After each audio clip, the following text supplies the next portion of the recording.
Billions of dollars are wiped off the stock markets in the biggest one-day fall since the 2009 crash. Elon Musk blasts a Tesla to Mars, accompanied by David Bowie's space Oddity. And the Eagles will not be landing at the White House for a post-Super Bowl presidential visit.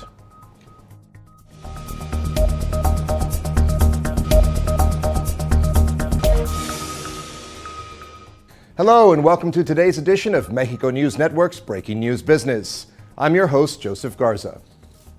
Let's get on down to the information. Some of the world's richest people, including Warren Buffett, Mark Zuckerberg, and Jeff Bezos, lost billions apiece on Monday as stocks took an ugly nosedive. The Dow Jones Industrial Average plunged 1,175 points, or 4.6%, making it the largest one-day drop the blue chip index has ever seen, and wiping out its gains for the year.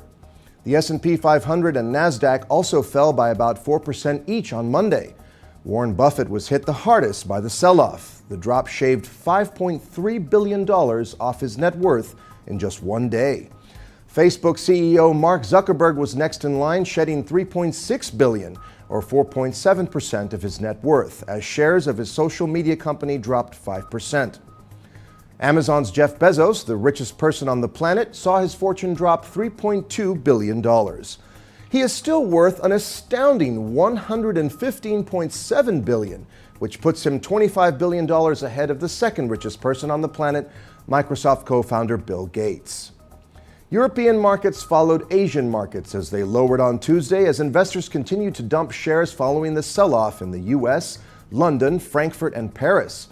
All fell sharply at the opening bell on Tuesday, with losses of up to 3% before recovering some ground. Japan's Nikkei 225 closed down 4.7%. The sell-off was sparked last week after data in the U.S. showed stronger wage growth, which raised expectations that U.S. interest rates might start to rise more quickly to tackle inflation. Despite the falls, the bull run has reached its 9th anniversary following some excellent years for investors. In 2017, the Dow in the U.S. was up 25%, and London's FTSE 100 rose by 7.6%. Moving on, it's not enough that SpaceX plans to launch its so-called Falcon Heavy rocket for the first time from the historic Kennedy Space Center launch pad in Florida that once sent Apollo 11 astronauts to the moon. Founder Elon Musk is loading the rocket with his other passion, a Tesla Roadster, and promising to deliver the pricey cargo to Mars, all to the tune of David Bowie's Space Oddity. The cross-promotional publicity stunt is part circus and part science, but hardly out of character for a showman who recently started selling $500 flamethrowers for kicks. Musk told reporters in a briefing on Monday that the Roadster will get about 400 million kilometers away from Earth, and it'll be doing 11 kilometers a second. He estimates that it will be in Mars orbit for several hundred million years, maybe in excess of 1 billion. Thousands of spectators descended on Florida's Kennedy Space Center to witness the launch yesterday, which resulted in a grand success for Mr. Musk's rocket company, SpaceX.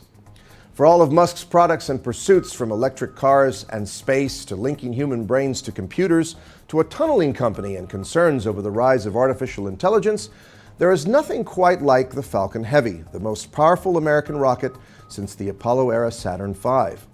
With 27 engines, the rocket is 3 times more powerful than the workhorse Falcon 9 rocket the company has been flying since 2010. In other news, President Trump on Sunday offered his congratulations to the Philadelphia Eagles after the team won their first Super Bowl. It's a tradition for the winning team to make a presidential visit to the White House, yet already it appears a few of the Eagles will boycott the event in protest of President Trump. Asked in a January 28th Pardon My Take podcast interview if he will make the trip, Eagles defensive end Chris Long was the first player to say no. Fellow Eagles players Torrey Smith and Malcolm Jenkins also refused to celebrate the Super Bowl win with the president, New York Magazine reports. Jenkins has in the past raised his fist during the national anthem and has spoken out against Trump.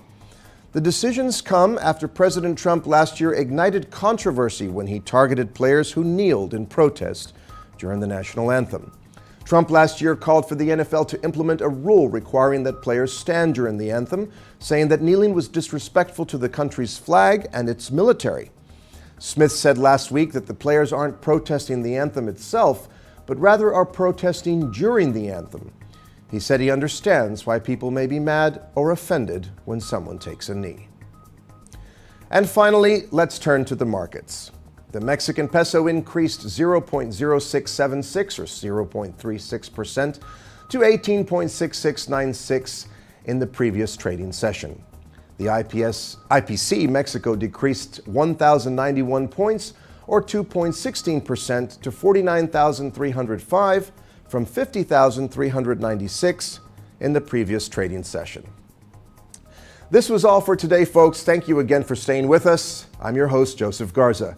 Remember to follow us on Facebook, Twitter, and Google+, and log on to MexicoNewsNetwork.com for more information on Mexico and the world.